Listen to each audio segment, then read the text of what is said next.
A lot of Nigerians are criticized and say, look, Peter Obi is not sincere. How would you say that you want to run for one term? He has constitutionally guaranteed under the law to be able to run for 8 years, 2 terms. The issue is that people really misunderstand the constitution a lot. What every candidate that's running for either governor or president has is not a guarantee to 2 term. It's a guarantee 1 term But or 4 years. It's written in section 35, section 135, section 2. For you to perform for 4 years, and you have the freedom to revalidate that mandate by going back to the electorate to be re-elected. But if a person, I've known Peter Obi for a very long time, and I'm saying this, I've been in the political cycle. You've known me for close for years.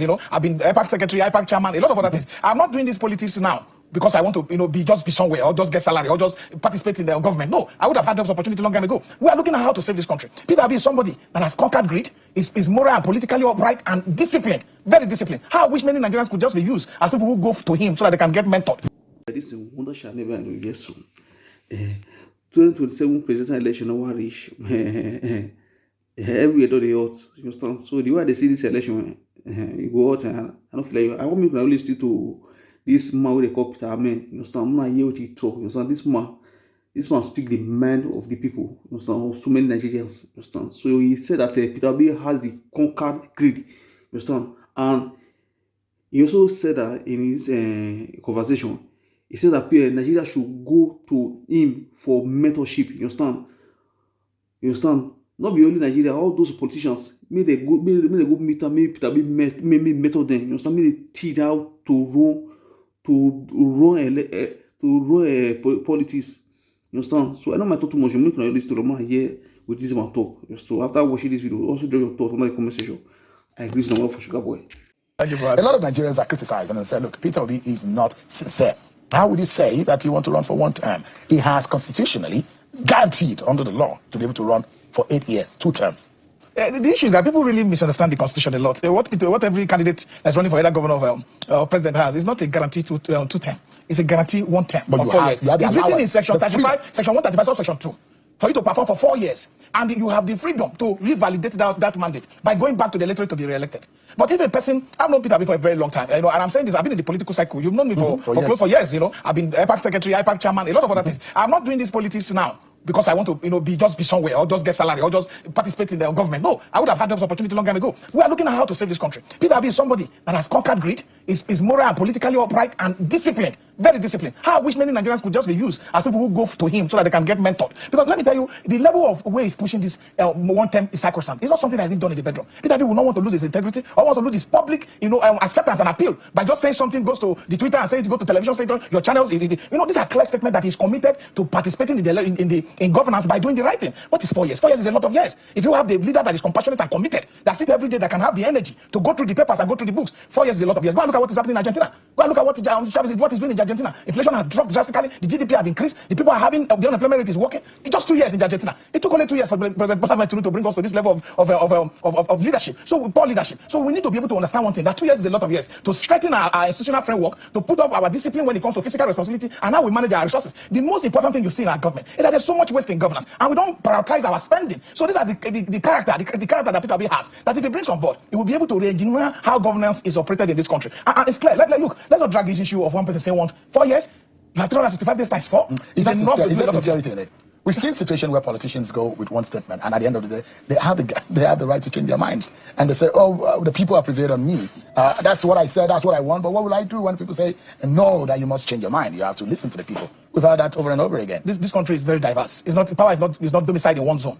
People will see you. Young people, we must give them good example. That's why, look, I sat with him when somebody came to him and said, he said, no. I want to be able to leave example behind for young upcoming Nigerians to see that a man can make statement, a man can commit to the statement, and a man can deliver on the statement. Because this is only a pathway to creating new generation that will not see politics from the prism of it is my turn, we must grab the ballot box, we must run away with it. These are the challenge we have. People want to possibly be in government perpetually without even delivering for the people. What we are looking for is that he has a prototype of the plan of what kind of government he thinks he should run. And he's not coming in to come and learn on the job. He's very successful when it comes to private sector participation. He has done governor before. A lot of people might want to misrepresent his achievement, but there are records to show that he has performed and is committed to delivering good governance to any sector he has participated in. See, this 1 term, He's not saying it in the bedroom. He's not signing it with 3-4 people sitting down and saying, oh, look, I want to just do one thing. He's telling Nigerians that in 4 years' time, if I stay for 4 years, you will see the kind of impactful leadership that you've not seen before. And then we can now usher in a system where it will be representative, that you show representation for the interest of people. You see these 2 terms that we are doing, that people have misjudged from section 134 to section 2, to say, no, it's compulsory, I must do 2 terms. If you fail in an exam, will you go to the next class? You shouldn't go to the next class. Even if you succeed in that class, and a lot of people have had first degree that are not having masters, it doesn't mean that they are not brilliant, but you have to do something that will come to your satisfaction. This kind of leadership we have today, and not leadership that we must forcefully put them, they must do second term. And people talk about written agreement. Let me tell you one thing about unwritten agreement. It's even more decisive than written ones. Even more decisive, especially when it's signed with open mind with the people. Yeah. I am very confident. I trust in his leadership, and I trust in his that he will do for you. You've been around for some time. And the thinking is that Peter Obi said what he said to appeal to the North. And naturally, there's those who imagine that Muhammad Buhari spent 8 years in office.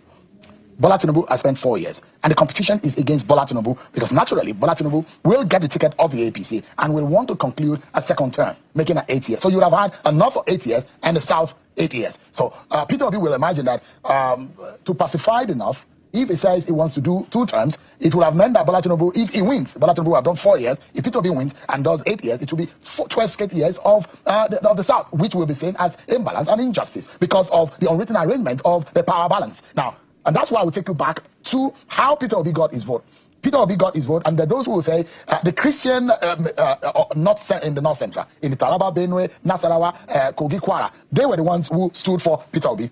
And you saw his vote, and he got 1.4 million votes. You saw his vote and what he got in the Southeast. That is his own turf, his region. 1.9 million votes. There are states where Peter Obi, Anambra, for example, he won in all the local government areas. He won over 90% of the entire vote cast in the Northeast. You look at the South, 1.2 million votes. But guess what is happening? In the Northeast, you couldn't get more than 315,000. Northwest, 350,000. And these are the issues. Appeal to the North. Do you think that telling them he will run for second term will serve? The North is a very diverse place, and it's a very complex political territory.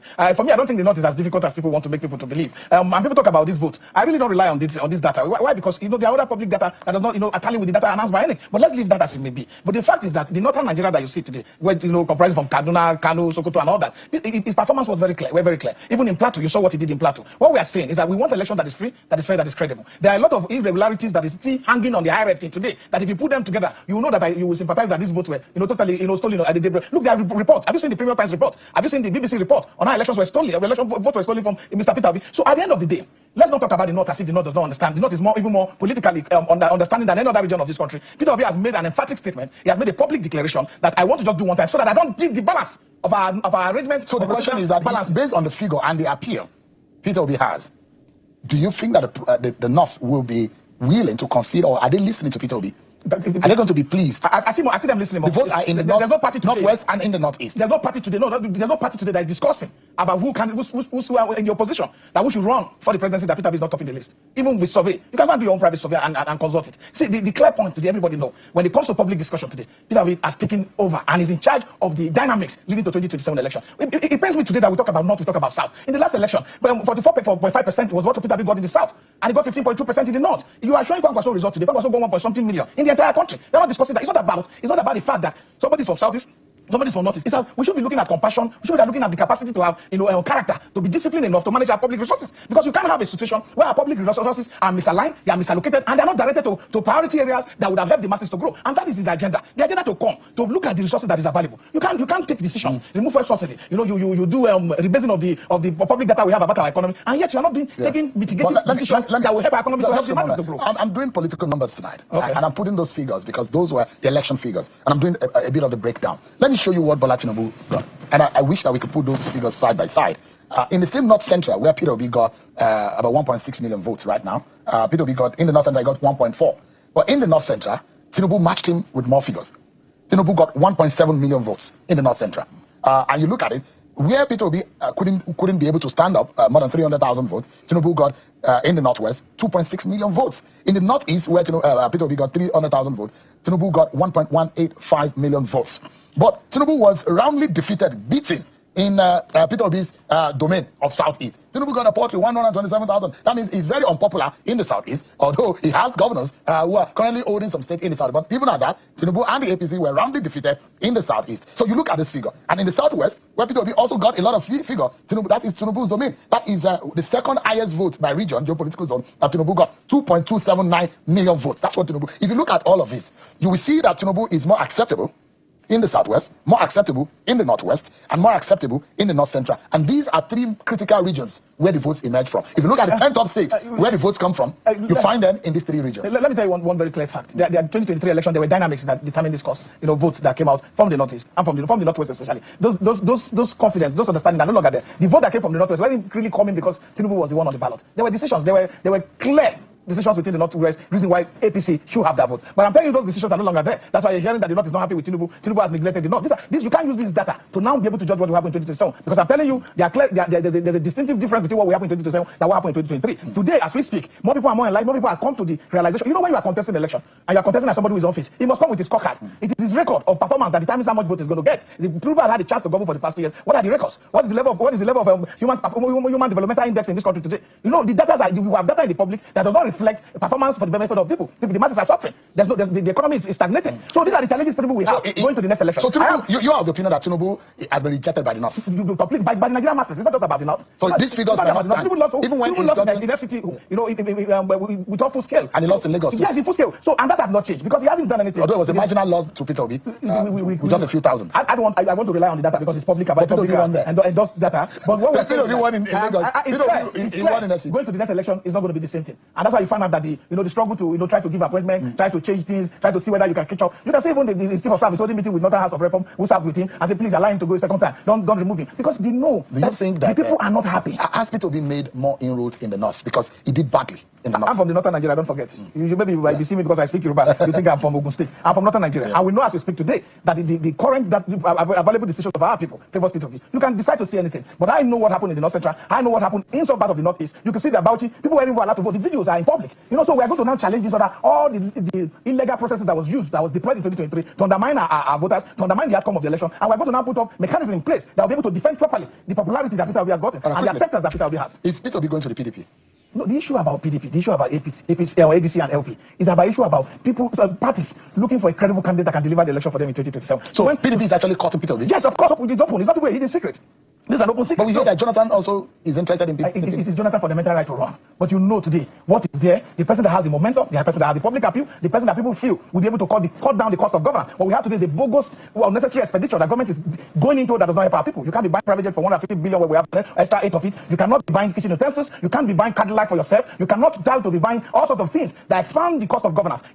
Especially recurrent expenditure. But as of last year, our recurrent expenditure, performed 100%. But our capital expenditure was performing below 30%. So we have a challenge that there's no proper investment in our society. Right. We can't have a system where we have one of the best arable land in the world and we are not manufacturing. We can't have enough food for our people. Today, they have dropped the rice. They tell you the price of rice have dropped, but they're killing local farmers. They have the borders. So the rice can just come in. This is what we will not accept, and this is what I know that Peter will not accept. He will invest in local economy, and the economy will be booming enough to be able to sustain the Nigerian masses so that we will not be so dependent on Peter Ameh, former IPAC chairman, thank you so much indeed. I'm regards to your namesake.